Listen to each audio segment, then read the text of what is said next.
This is a writing roadmap that Becky Murphy created, and it's really awesome, and I'm really proud of what she did with it. So there's a starting point, and there's these little characters that students could pick game pieces, and then they just move their game pieces to the start. And then they go throughout this game board through their roadmap until they get to the end, and they're working on paragraph writing. You could do this with any topic or assignment or project, and this just really helps students keep in track. And what I really love that Becky did is she put in different resources for students that we just assume students know, where she kind of lays it out so students make sure that they do those different things. So they're going to think of a topic of a paragraph. You can even have students type right on the game map as they're working and assign this in Google Classroom, make a copy for every student.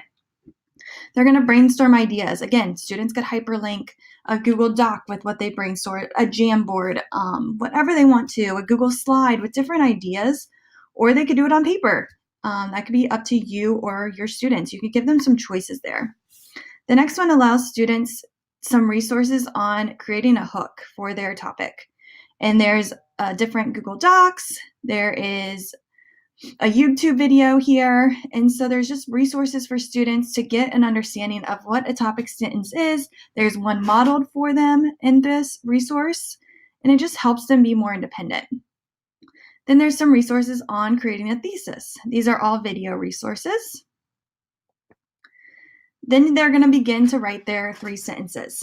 Once they begin their 3 sentences, they're getting a teacher check-in. They're able to know if those 3 sentences are good and if they can move on. If not, then the teacher can meet with these students and help the students with their sentences, or if they need a better hook or a thesis statement, the teacher can help them brainstorm depending on where the student is at. And again, the students are moving their pieces to where they are on this map. And again, they can hyperlink, they can write on this game piece. That is totally up to you and your students. Once they finish writing their paragraph, it has to be at least 6 to 8 sentences. So once they get that teacher check, if they're good, they can finish writing that paragraph. Then they're going to add 2 transition words. And there is a screenshot of some of the transition words that students could use as a reference. Then they're going to go on and watch a video about brain pop. Then they're going to peer edit. So they're going to find a friend and use tag to help them with their peer edit. Then they're going to have a parent edit. So students will probably share their Google Doc with their parents, and they're going to leave some feedback to their child, which is kind of a really cool concept. Once they get their parent edit, they are going to cite evidence, and there are some resources on here about citing evidence and what students need to do. Once they're finished with that, they need to go online and they need to find 2 college words. Again, things that we assume students know, but it's laid out for the students. Also spell check. There's a lot of time we just assume, hey, they're working in a Google Doc, they're going to use spell check, but a lot of times students don't. So I love how Becky put that right into the roadmap. Then they're going to listen to their writing using Read and Write for Google, because there's some times where a spell check word might have become another word, and then having the students listen using the Read and Write extension can really help them know if they made a mistake or need to change a word or the flow of it. And always having something else read it sometimes can help some students. Again, there's some ways that we can improve our writing.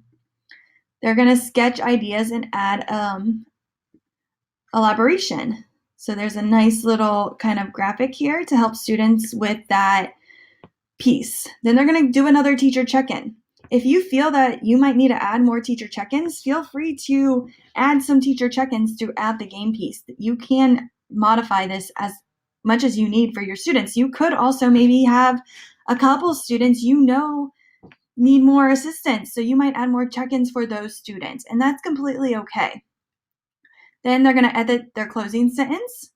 They're going to look and see if they indented. Again, things that we assume students do and they don't always do. And then they need to hit the spacebar at least 1 time at the end of every sentence. That way they sometimes put a period, and just start typing. So she's thinking about what common errors that students have. They're going to read their writing out loud to a friend in the class. They're going to use spell check again. They're going to look at revising and verse editing. So there's a nice little graphic here about that. They're going to prepare their final draft. They're going to add a title. and then they're going to read over their writing again.